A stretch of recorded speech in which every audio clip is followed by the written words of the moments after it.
Hey, that's really bad. 85 points for the Raptors in this one. 133 points for the Minnesota Timberwolves. For those keeping track at home, that is a 48-point deficit. That is the franchise record. They have never lost a game this bad. How do you not feel apathetic watching this team? This is my job. I watch them. I'm supposed to be observing for interesting stories, interesting notes, progressions. I don't see a lick of it. They've lost 15 in a row. They might not win again this season. They are on a collision course with one of the worst seasons in franchise history based on just overall record. They're on a collision course with the longest losing streak in franchise history.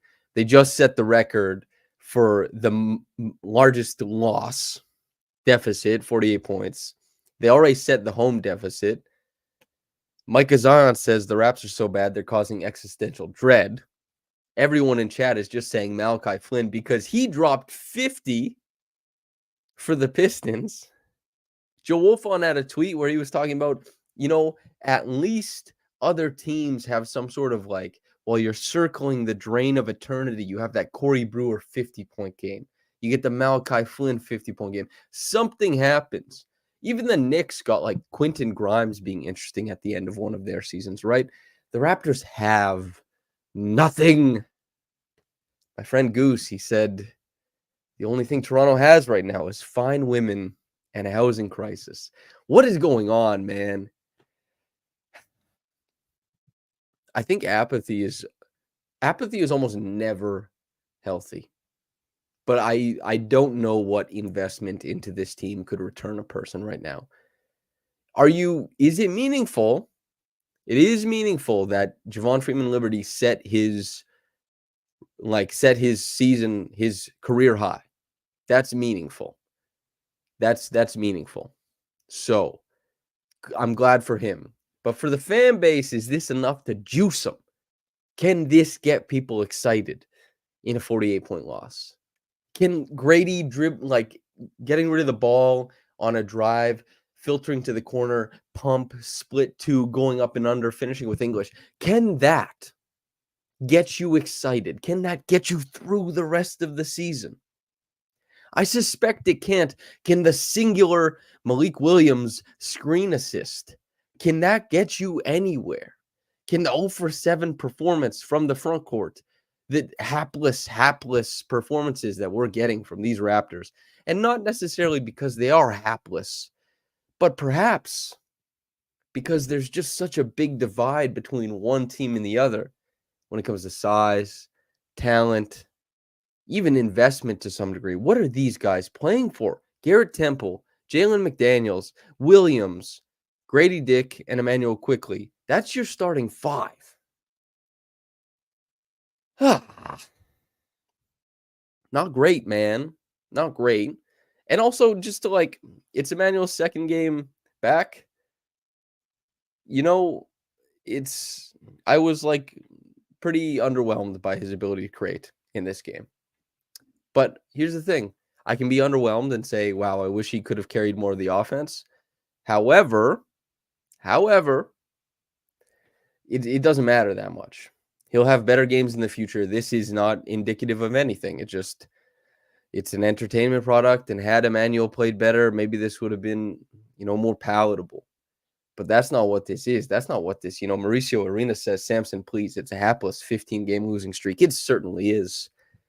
Loss after loss after loss after loss after loss. Somebody was in here last night and posted L. Sometimes opposing fans like to do that. We need all of them. We need 15 fans to come in and give us that to equal the sum of the Raptors' excellent losing.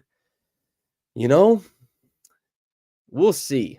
Brandon Gable says shelf watch. Yeah, I promised the people on Twitter that I'd build a shelf on the podcast instead of talking about the game. What are you supposed to talk about, man? Jalen McDaniels, 15 shot attempts? Okay. Not great. I mean, he scored a couple, got to the rim on a couple. He had 4 assists. That's meaningful. Some laydowns. Well done, Jalen. You know, Grady, 17 shot attempts, 6 of 17. A couple nice drives to the rim. A couple times he saw a guy and thought, I can dribble past this guy. No, cannot dribble past Ant Edwards. Even Kyle Anderson stepping up, picking the pocket, who has, sneaky long arms. It is what it is. Giovanni says Samson. Malachi Flynn had a 50 bomb on a night. The Raptors get blown out by 50, basically. Yeah, let's think about it from this point of view. If you just take Malachi Flynn from the Pistons, you pluck him, you put him on these Raptors, they beat the Wolves. They would beat them 135 to 133, right? That's how basketball works. What a crazy, crazy thing. And here's for anybody who's listening, in case you haven't seen the tweet floating around about it, Malachi Flynn has the lowest points per game entering a 50-point performance ever. He is on merit, let's say, and his career high before this was only 27. Only 27. My goodness. I think it was like 5.5 points per game. He steps in there, he gets a 50 burger. We couldn't get anybody above 16 points tonight. I get it. They're losing. I get it. The team is not good. I feel like, yeah, it's an entertainment product. They are not fulfilling that. There was a moment in time where it was happening. It's not the case right now. I don't know how they manage. I don't think they're able to bridge the gap this year. I think they're going to play really bad basketball the rest of the year. I think they might lose out the whole season. Like 22 game losing streak. That might happen. For those who are interested, as Top at Top 21 here points out, great night. Ellipses points. Pacers lose. Portland wins. Grizz win. All great for our draft picks. That is true. If anybody, basically the only thing that makes any of this palatable is that the season ends kind of soon. And that not only are the Raptors going to be in a stronger position to have, new players that they draft and should have an interesting outlook on a team and more potential and all that kind of stuff. However, they will also have healthy players returning to the lineup. They can spend a bit of money in free agency if they so choose. They'll have room to shake and move. That's the future. And if you're interested in prospects, myself, Trevon Heath, and Josh Codenera will be talking about prospects. Saturday around noon, there'll be a live episode. Stay tuned for that if you want, because I'll be learning along with a lot of the listeners from Trey, who pays a lot of attention, and Josh, who does it for work. He's a professional scout.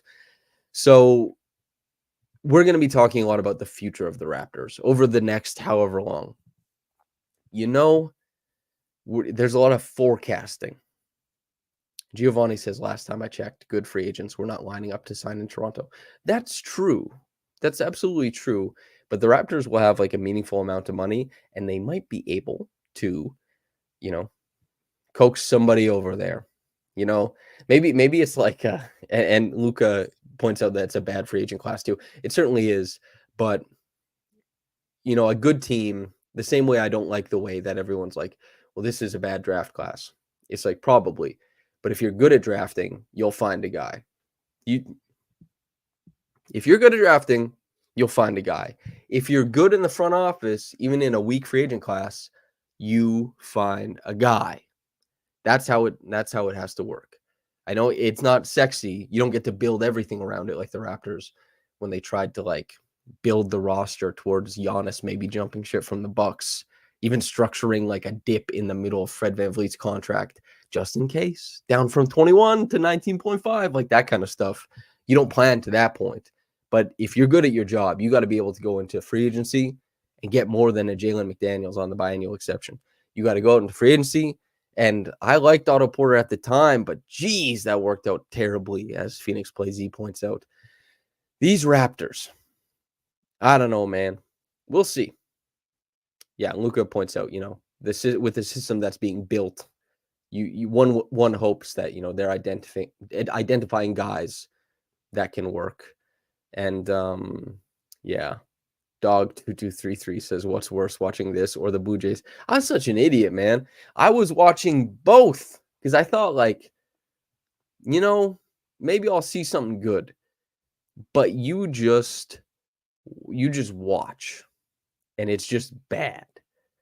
And, like, yeah, they needed guys who could hit. I don't wanna talk about Jays too much, on the Raptors podcast, but I was like, "What the hell is going on here, man? Is just internal growth? Is this what we're relying on for the Blue Jays? Their whole deal?" You know? Jing Peng also brings up, even if you're good at drafting, there's gonna be a lot of bad rookies on this team next year. Agreed. Expecting a rookie to be a positive impact player is, like, it's wishful thinking a lot of the times. Now, Wemby, that's a different story. But, if the Raptors do lean into all 3 picks, provided they keep that number 1 that could or could not go to San Antonio, they will have a super, super young roster, kind of girded by the likes of, I guess, maybe, like, Kelly for sure, maybe Gary sticks around, maybe, it'll be a young roster. Scotty can be a rising tide that lifts all boats. That might be a thing, but I don't know. It'll be better than it is now, of course. Like, of course, it will be better than it is now. Phoenix Plays Z says Almond has been a plus. Yeah, Almond's cool. Like, they're cool players. Asar and Almond are very, very unique. Yeah, Lucas says, I really do see Barnes, RJ quickly as a good trio, plus Yak to anchor the D. It's just what the depth will look like. Could be very young. Yeah. It's I'm not as high on that trio as a lot of other people are. However, because you know, I just I'm not as high as some other people, of course. Slomo says, I had to hear about Hawkes from Miami for months this season. You can find talent. Yeah, I totally agreed, Slomo, 100%. If you're good at your job, even if bad draft, good draft, whatever the hell is being said, there's guys. There's guys. Now, it's not easy to find them, but, there is guys out there. Phoenix Plays E says, Samson, was this the better option than trading Scotty plus Gary Trent Jr. for Kevin Durant? So the unique thing about being here is we all just get to put on the we already saw what happened. Scotty took a step that even Masai, by his own admission, didn't think he'd be making, is and so no, I think this is the better option. I think the Raptors, you build around Scotty, you try and make it work. This is another attempt for Masai and Bobby to kind of get into their bag. And that's what I think it has to be. We'll see if they can build it again. So yeah, that's kind of what we're looking at. OCD Sucks says, can you make a Scotty Barnes advantage assist compilation? Also, who would you like Scotty to work out with if you can handpick? Ooh, really good question. If you go to my YouTube channel right now, not the Raptors Republic one, the one I upload clips to for my pieces, there is maybe 7 minutes of Scotty advantage assists. It's the first 20 games of the season if you want something now. And yeah, I'll do that for the season. There will be over the summer. I'll do very comprehensive work on Scotty's season because there'll be time, and I'll definitely dig into that stuff. And there'll be videos I'll make for that kind of stuff. Some will just be the passes that are made, the compilation, and then some will be with commentary and breakdowns and stuff like that. And then Din Loud says, plenty of players are good in their first year and difference makers. Dick is good. It's reasonable that we can have 1 or 2 players of his caliber next year as well. I do think that Dick is good. And okay. I do think that Grady is good at basketball. I've been high on Grady for some time. However, he's not a positive impact player right now. And it's tough. I'm using the term impact because of my understanding of it. I know we're all just, yeah, I know what happened there. I get it. Yeah. So yes, all that good stuff. Lucas says, well, Micah says, where do I see that trio ranking offensively and defensively next year? I think that's in regards to the Scotty, IQ, and RJ. And then Lucas says reasons why Samson just low on the defensive side or the fit on offense. a bit of both. I buy Barnes as a hub, RJ as a slasher, and quick shooting around them. Yeah, lower on the defense. I think I'm lower on IQ's offense than quite a few people might be. And I've been pretty disappointed with his defense since coming around.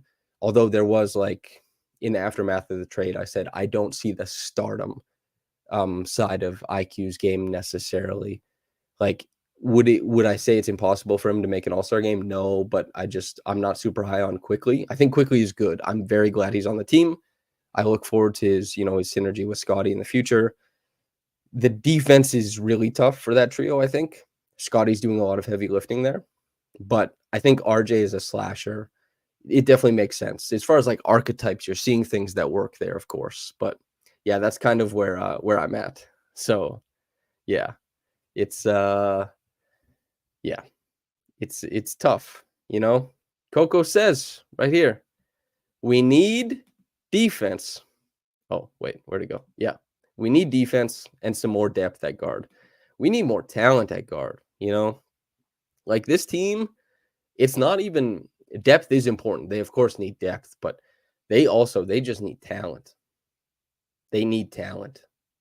You need talent that can go for 50 off the bench, like Malachi Flynn. You need talent that can come in and go for like 27 and 6, 28 and 4, like Delano Banton. Oh man. I What a funny season, man. What a funny season. I've never covered a team like this. I've never covered a team like this. It is a funny thing. You talk to the players and they're like they can feel it. They see what's happening. They know they're mired in a 15-game losing streak. They know it's not pretty, you know? That Canadian says, "Let's not try to bring back the pro-am prodigy Flynn." No, I'm saying it in jest. I think that Malachi Flynn, I wasn't big on Malachi, and God bless him for setting a record for the lowest scoring average for anyone to ever score 50. That's nuts. That's impressive. You know? Yeah. Oh yeah, sorry. OCD Sucks says, I didn't answer who I'd like Scotty to work out with. You would pick Kawhi. I think Scotty, who would be really good? I want him to work with like Jimmy Butler. Jimmy Butler's smaller than Scotty, but Jimmy Butler is a guy who touch shots, comfortability in the middle of the floor. He is a less talented passer than Scotty, probably in a similar level of playmaker right now. And like Jimmy Butler with a smaller body is able to just like bully the hell out of the guys, get to the free throw line. I think if Scotty could work with Jimmy, I think he could learn a lot of that, like the small minutia that makes you so dangerous in the middle of the floor. Kind of what he was learning from Pascal, except Jimmy is obviously like an elevated version of that. So maybe Jimmy. Kawhi obviously is an easy one. That would be really good. Yeah. Giovanni says the reality is Darko isn't even a Dwayne Casey. I don't know. It's tough. It's tough to compare the coaches. I talked about the Darko stuff ad nauseum, I think, last episode, so I don't want to rehash it. But I think it's important to be able to instill an offensive system with a lot of like subpar talent.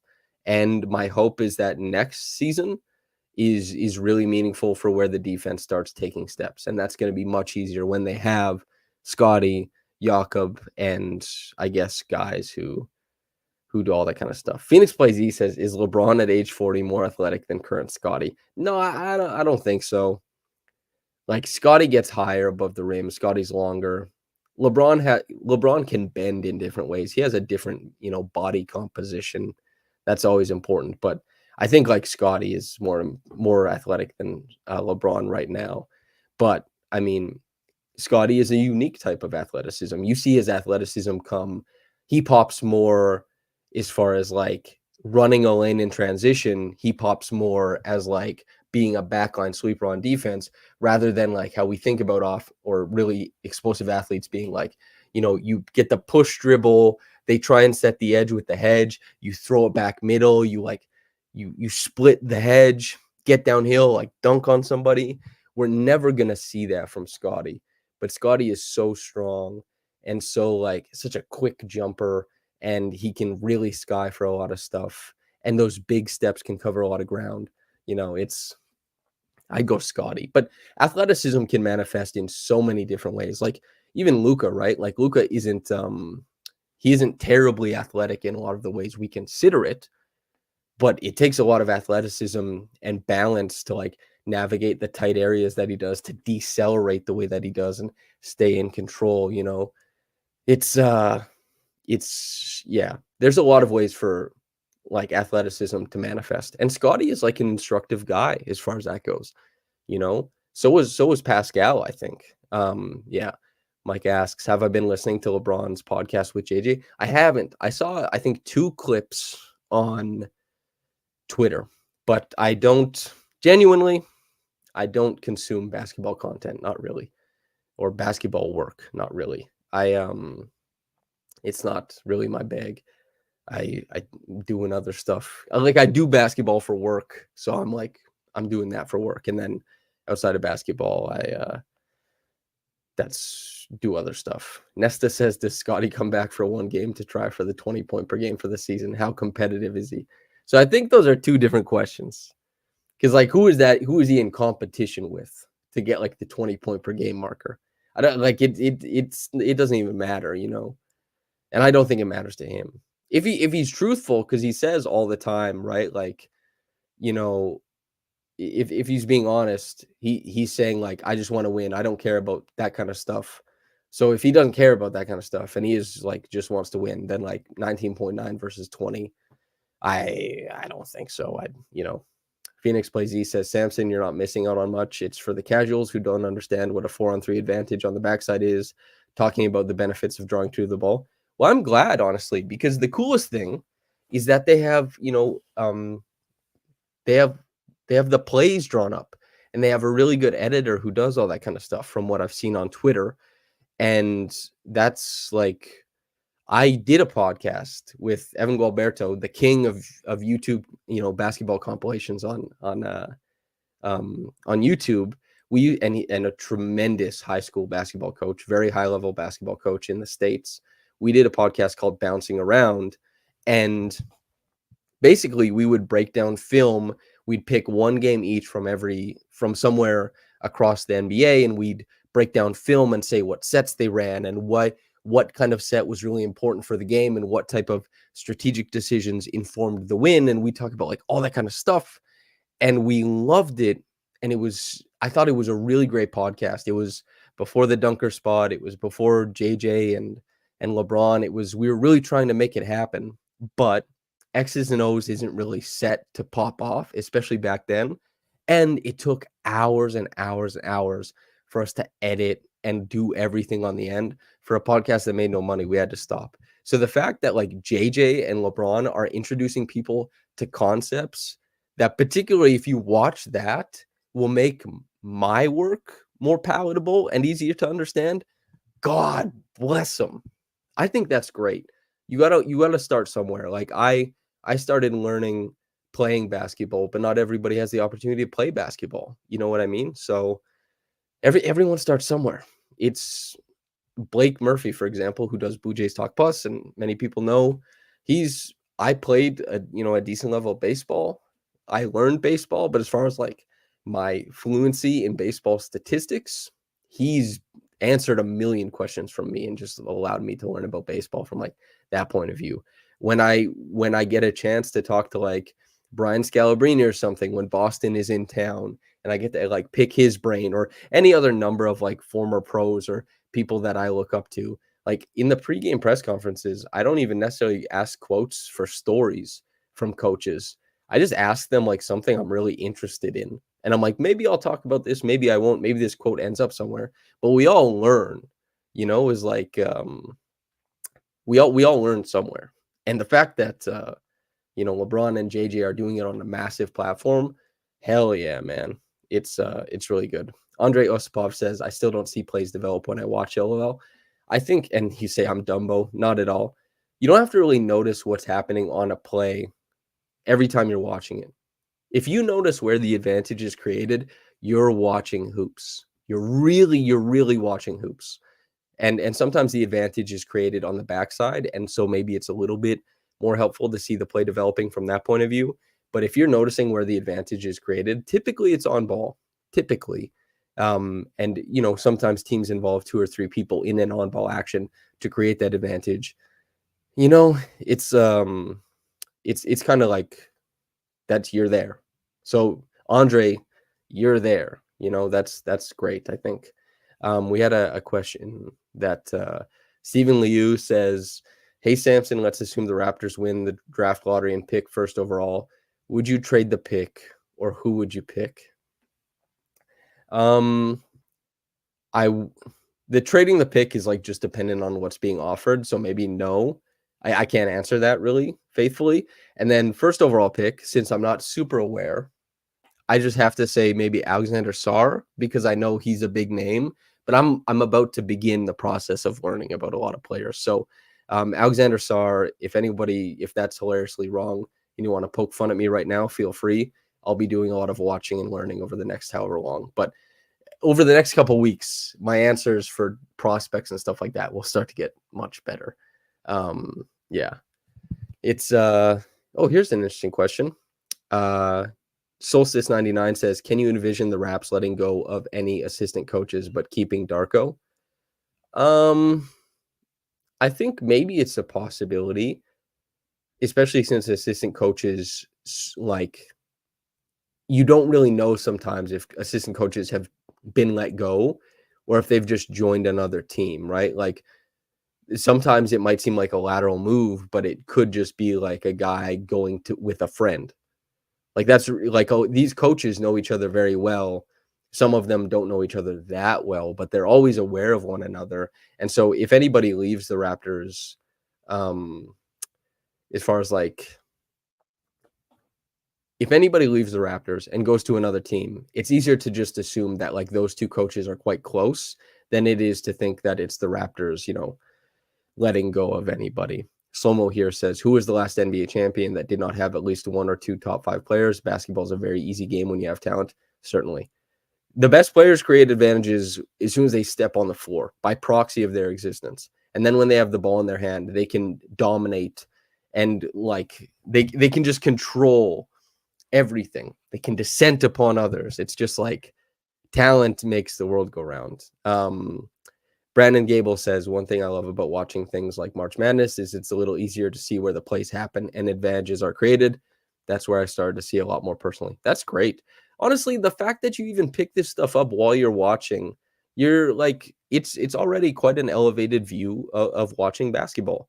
I I like played football when I was like 13, and then I didn't play it because I started playing like basketball and stuff like that, right?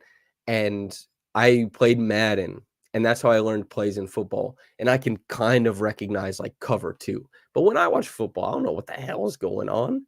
I don't know like that. I don't know. I can't look at a play and say like, "Oh, the A gap was exposed." I don't know. So the fact that you're even picking up plays watching, March Madness, I think like I will commend you for that. I think that's really good. Jing Pang says a good point Katie Heindel pointed out on Shad Woodley's podcast is how well Darko has managed the locker room in spite of how many changes have happened this year. Yeah, that's something I've been talking about all season. He's really well liked by the players, not just Raptors players. Darko is. I've watched a lot of coaches just being at the games, interact with a lot of players. It's Darko is extremely well liked. Either that or there is like an NBA wide scheme to make him seem like he's extremely well liked because players just fucking love the guy. So I like the testimonials go out the wazoo, and then there's even guys who don't have quotes from. You just see them like embrace him and talk with him. He clearly has like his soft skills, as you say, Jinping, are quite good, and soft skills was what Coco was talking about last episode too. So yeah, it's been good, it's that kind of stuff is very, very, very good. Nesta says, "Would you call Darko an overcorrection after nurses D and locker room management?" No, I don't think so. But like again, I know I disagree, and people disagree with me on the Darko stuff, and that's totally fine. I don't know what expectations are of Darko, right? Like it's a 48-point loss. The Raptors keep getting shellacked. And it's like, the Raptors are not a good team. As a coach, you do your best, but you aren't out on the floor. And that's why LeBron gets to, like, in the past, gets to just fire guys. Because LeBron, he impacts the game a lot more than a coach does, and it's about how a coach matches with him. And so the good thing is, like, well, Scotty seems to really like Darko. Scotty popped off under Darko, all that kind of stuff, right? These are the things. So, yeah.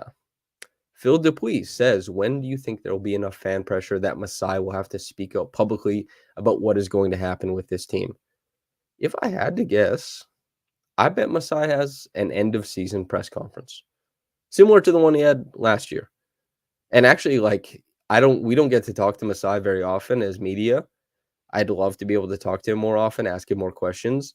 However, I think, like, there are some GMs who just don't talk really at all, or presidents, or, you know, shareholders, whatever Masai's position is.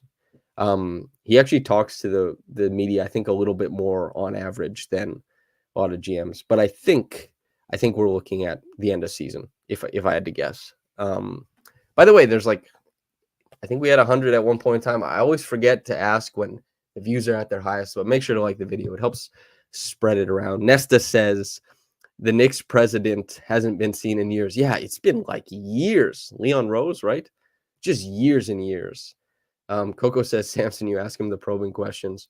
I don't know if I'll have any, like, heat from Masai this time around. I don't know. I don't know exactly what. Maybe I'll think on it and I'll have something particularly good to ask, but otherwise it'll just be kind of like expanding. Well, what I would ask right now is kind of the incongruity of what Masai said about development in regards to letting go Nurse, and then also why all the players he highlighted left. That that would be, I would once again ask that question. I think just because I think it's an important question to kind of like consider, is like, because they don't owe you anything.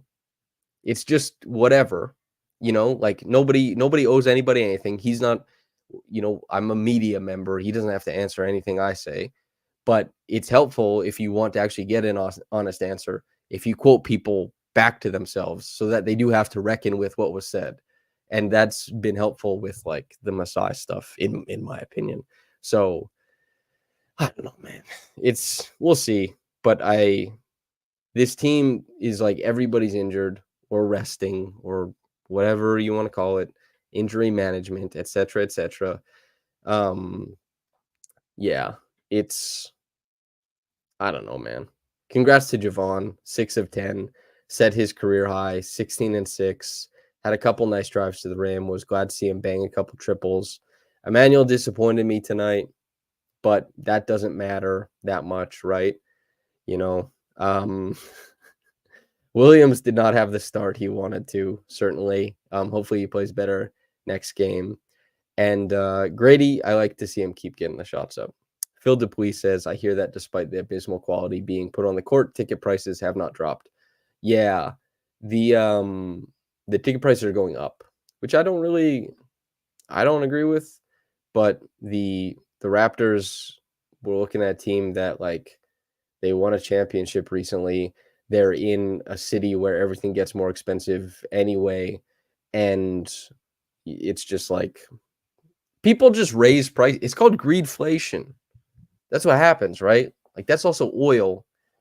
When there's an opportunity for inflation, what corporations do is they put, like, a profit on top of the inflation. Like, they account for inflation, which is a real thing, but they also add their own profit margin on top of that. So that's what happens with, like, oil. It's not just oil. It's like the oil refineries, right? It goes down the line, and then every step of that is passed on to the consumer. And for some reason, the Raptors, they're like, oh, well, I don't know, the economy these days, all this kind of stuff. Tickets are more expensive. We may lose 22 games in a row, but tickets are more expensive. I I think it would be sensible for them not to do that. But obviously they do that. That's kind of that's what we're thinking. Coco asks, when did RJ get hurt? Do we know?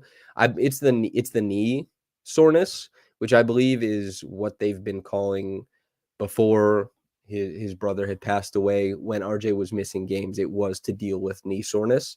So that's kind of like that's where it was at, right? So I think it's the same thing, and I think it's just something like I think that's just something that I'm sure his knee hurts. I don't want to doubt that or anything like that, but it's that's what they call it. If the Raptors were in a playoff race, maybe he wouldn't be sitting out. I'm not so sure. Maybe it's something he gets looked at in the offseason.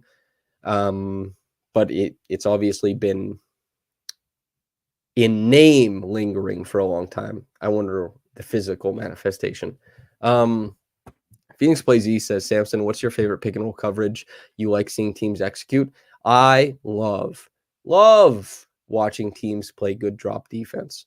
It requires a big who knows how to funnel, knows how to keep his hips clear, knows how to contest vertically. It requires a guard or wing who can stab step and climb around screens and stay on a guy's hip, just like chase them down into it, provide pressure from behind. I think it was so important from like 2018 to 2022. I thought it was such an underrated form of guarding the pick and roll, and it was absolutely imperative to every team that won a chip in that time frame. Now, of course, they needed counters, but drop defense, when played well, can be really, really good. It really can. But as far as like yeah, and Phoenix Plays E says watching Gasol come up to the level of the screen and blitz Steph perfectly in 2019 was a treat to that. Bro, that was crazy, man. He came up, you remember the one on the sideline? Like, starts sliding those feet, gets the hands active, tips the pass, it goes out, they get a fast break. I was like, whoa, he's shuffling the puppies. I couldn't believe Gasol got up there. I couldn't believe he got up there. And he did.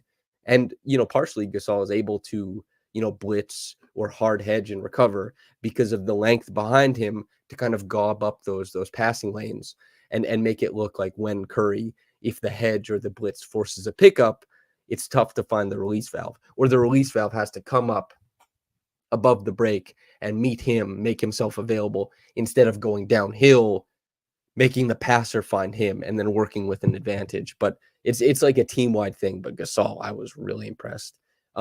Switch to blitz, I think, is really interesting. So switch to blitz basically is when you switch the pick and roll and it looks like, and then the player starts gearing up for the ISO off the switch, then you blitz them.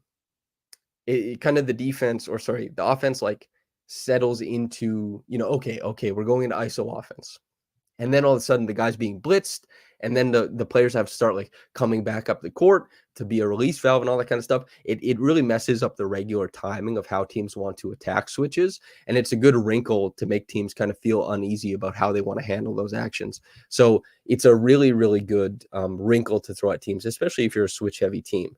I do like switch to blitz. That might be my favorite. I don't think it's the most effective, but I do think it's a really, really fun form of defensive coverage. And and it's also like, I don't know, there's so many interesting like counters. Like I love the screen your own offense that the Mavericks run a lot, which is like when a team starts preempting a switch onto Luka, instead of screening the guy who's guarding Luka, the screener will just run and screen the guy who's about to switch, and it will create like these massive gaps straight to the rim.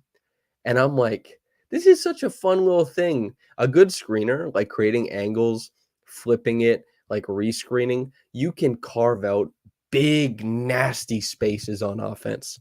And credit to Jakob, who's a pretty talented screener. And shout out to all the screeners, because it's a really cool skill. If there's any, like, I know that the demographics say we don't have the youngest demographic, like I don't know. Do high school kids watch Raptors Republic?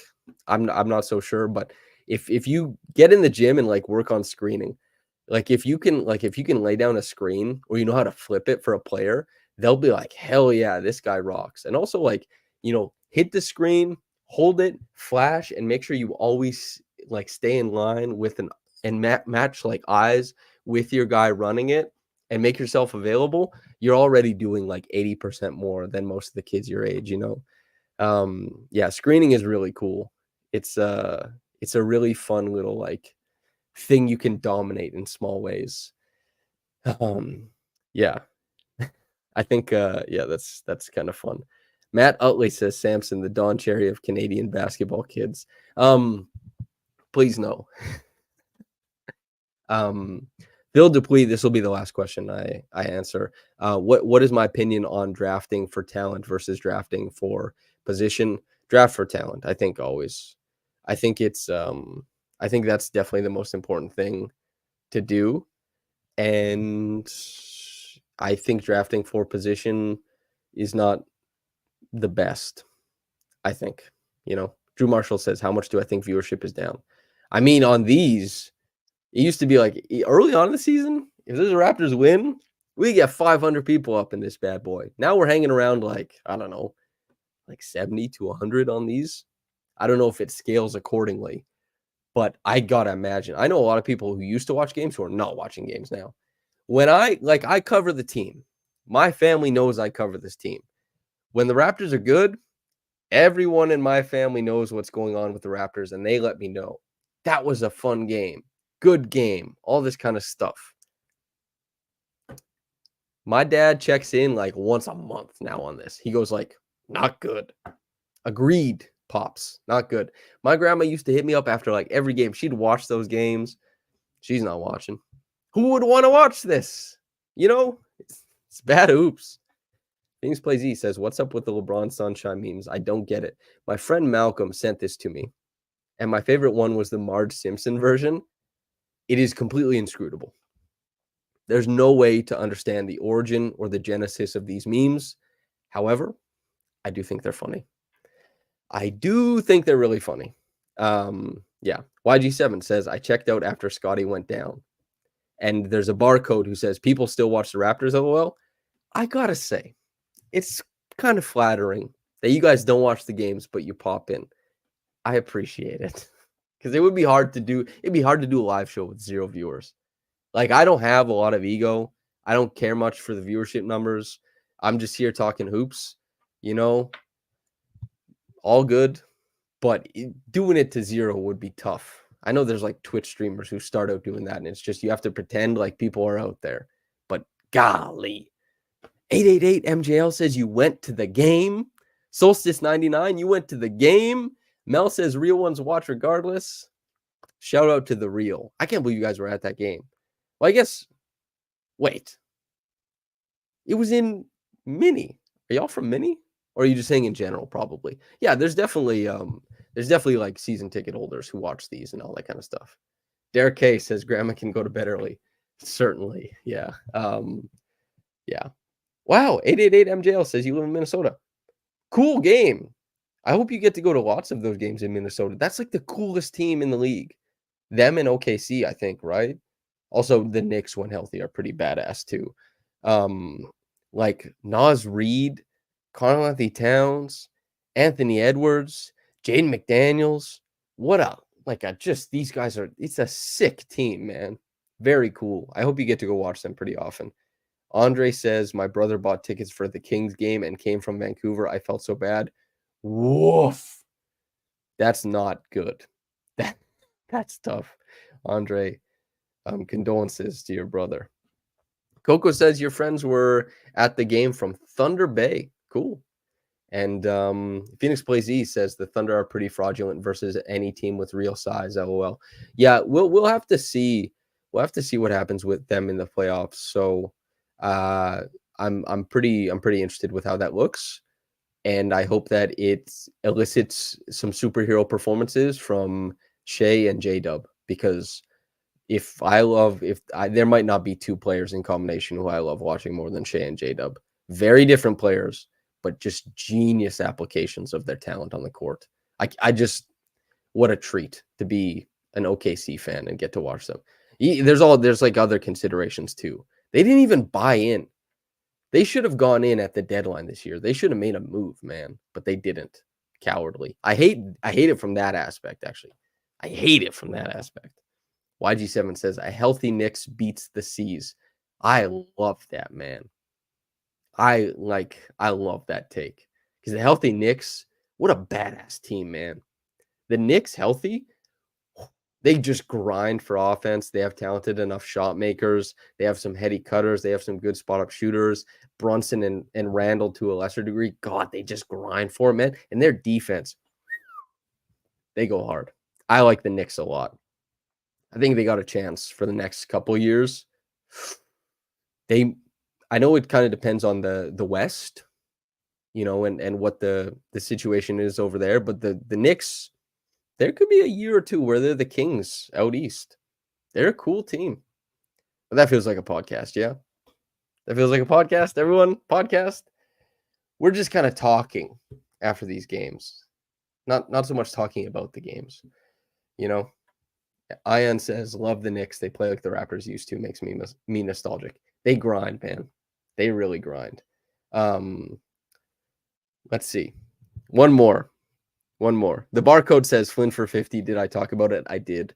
Maybe next podcast I'll talk more in depth about it after I go watch like the highlights or something. And then Phoenix Plays E says, I need to hear thoughts on this. Some Knicks fans are saying that Brunson is the best player to ever come out of Villanova. Do you share that sentiment? Not yet. You don't get to take Lowry's crown this early. Now, could Brunson eventually be there? Is his statistical case maybe going to be there? Maybe, but not yet. But they're Knicks fans. I mean, why not? Like he's a god king in New York. He's a cool player. But I think it's Lowry until Brunson builds up that resume. But yeah, that's kind of where I'm at. Seems like a podcast, right? Make sure to like the video before you get out here. Subscribe if you like hopping in and you're not subscribed or you don't. I know, it used to be that like it was a big taboo on YouTube to be like, hey, like the video. It's kind of cringy. And now it's like people understand kind of the machinations, the algorithm, and it's like, hey, we're all working together to get some views on this bad boy. Zulfi says, I hop on and the first thing I see is Samson wrapping up. I don't blame you. For anybody who knows Zulfi, he's with Raptors Republic. Here's the thing. The man can hoop. He was quite good at the RR 3-on-3 tourney, which I don't know when the pictures come out from that, but I'm excited to post them. If anybody's wondering, we lost, which was not any fun. We lost to the team that lost in the finals, and we went 5-1 over the course of it. And so we did better than last year, and we were a hotter version of it. C. Wong says, so where's the shelf? I'm using it. Coco says, who won the 3-on-3? Same guys last year. The guy who played in Colorado is college level hooper. He's fantastic. His name is Craig. He's an incredible player. And last year they beat the 905 practice squad team. And this year they beat Teru and a few other players. They were all speaking Japanese on the court, if I remember correctly. And the one guy, like, I don't know. Teru is an agent. I don't know where he pulls guys from, but he's brought a lot of good players to the tournament the last couple of years. Like, very impressive. So, yeah. All right, everybody. That's a podcast, yeah? All right, that's a podcast. Whether you got into this in the morning or at night, have a blessed day and goodbye.